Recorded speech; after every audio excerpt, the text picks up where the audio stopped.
एका नंबरवर लाखोंची बाजी, एका माणसाच्या शब्दावर हजारोंचं नशीब ठरत होतं. मुंबईच्या अंधाऱ्या दुनियेत एक असं नाव होतं ज्याचा दबदबा इतका होता की पोलीस, राजकारणी आणि सामान्य जनता सगळेच त्याला ओळखत होते. तो होता रतन खत्री, मटका किंग. पण हा साधा माणूस इतका मोठा कसा झाला आणि त्याच्या यशामागे नेमकं काय होतं? चला जाणून घेऊया रतन खत्रीची संपूर्ण कहाणी. नमस्कार, मी आरती. आपण पाहताय आझाद मराठी. रतन खत्री याचा जन्म सिंध प्रांतात झाला. तो आजच्या पाकिस्तानमध्ये आहे. 1947 मध्ये भारताची फाळणी झाली तेव्हा लाखो लोकांप्रमाणे खत्रीलाही आपलं घर सोडावं लागलं आणि तो भारतात आला. तो मुंबईत स्थायिक झाला. एक असं शहर जिथे संधीही होते आणि संघर्षही. सुरुवातीच्या काळात खत्रीनी साधं जीवन जगलं. कोणताही मोठा बिझनेस किंवा पार्श्वभूमी नव्हती. पण त्याच्या डोक्यात काहीतरी वेगळं करण्याची महत्वाकांक्षा होती आणि त्याच महत्वाकांक्षेने त्याला एका वेगळ्या मार्गावर नेलं. 1960च्या दशकात मुंबईत मटका नावाचा जुगाराचा प्रकार लोकप्रिय होऊ लागला होता. मटका म्हणजे आकड्यांचा खेळ. लोक पैसे लावतात आणि ठराविक नंबरवर त्यांचं नशीब ठरतं. रतन खत्री यांनी या खेळात संधी पाहिली, पण त्यांनी फक्त जुगार खेळला नाही, त्यांनी तो पूर्णपणे बदलून टाकला. त्यांनी मटका व्यवसायाला एक व्यवस्थित संघटित रूप दिलं. एजंट्स, नेटवर्क, नियम सगळं काही त्यांनी व्यवस्थित केलं. यामुळे मटका हा केवळ एक खेळ राहिला नाही, तर तो एक मोठा अंडरग्राऊंड बिझनेस बनला. पुढे झाला मटका किंगचा उदय. 1970चं दशक, रतन खत्रीचा सुवर्णकाळ. त्याच्या एका नंबरवर हजारो लोक पैसे लावत होते. दररोज लाखो रुपयांची उलाढाल होत होती. त्या काळात ही रक्कम प्रचंड मोठी होती. लोकांमध्ये अशी धारणा होती की खत्रीचा नंबर म्हणजे हमखास जिंकणं.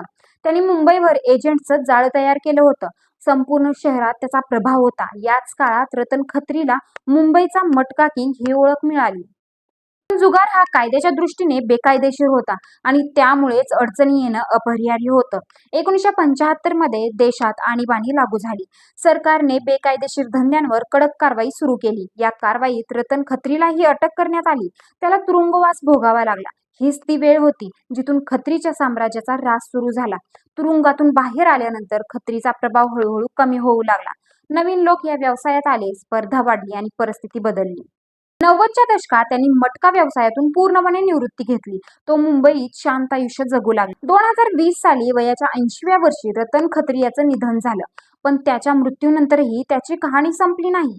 आजही मुंबईच्या इतिहासात त्याचं नाव एक गूढ आणि प्रभावशाली व्यक्तिमत्व म्हणून घेतलं जातं. त्यांनी जुगाराच्या जगात एक नवा ट्रेंड सुरू केला, पण त्याबरोबरच त्यांनी अनेकांच्या आयुष्यावर परिणामही केला, चांगला आणि वाईट दोन्हीही. आणि पुढे 17 एप्रिल 2026 ला एक वेब सिरीज Amazon प्राईमवर रिलीज झाली होती.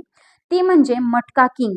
ही वेब सिरीज भारतीय जुगाराचे बादशाह आणि चित्रपट निर्माता रतन खत्री याच्यापासून प्रेरित आहे. विजय वर्माची संयमित तीव्रता आणि दिग्दर्शक नागराज मंजुळे यांचा वैशिष्ट्यपूर्ण सामाजिक वास्तववाद यांच्यामुळे मटका किंग हा एक परिचित पण खिळवून ठेवणारा क्राईम ड्रामा ठरतो, ज्यावर नक्कीच विश्वास ठेवता येईल. तर रतन खत्री एक सामान्य माणूस जो मुंबईच्या अंडरवर्ल्डमध्ये राजा बनला, पण शेवटी प्रत्येक साम्राज्याचा अंत होतोच. त्याची कहाणी आपल्याला काय शिकवते की जलद पैसा मिळवण्याचा मार्ग नेहमीच धोकादायक असतो. पण तुम्हाला काय वाटतं? खत्री एक गुन्हेगार होता की एक हुशार उद्योजक? कमेंटमध्ये तुमचं मत नक्की सांगा. व्हिडिओ आवडला असेल तर लाईक करा, शेअर करा आणि अशाच रंजक कहाण्यांसाठी चॅनलला सबस्क्राईब करायला विसरू नका. धन्यवाद.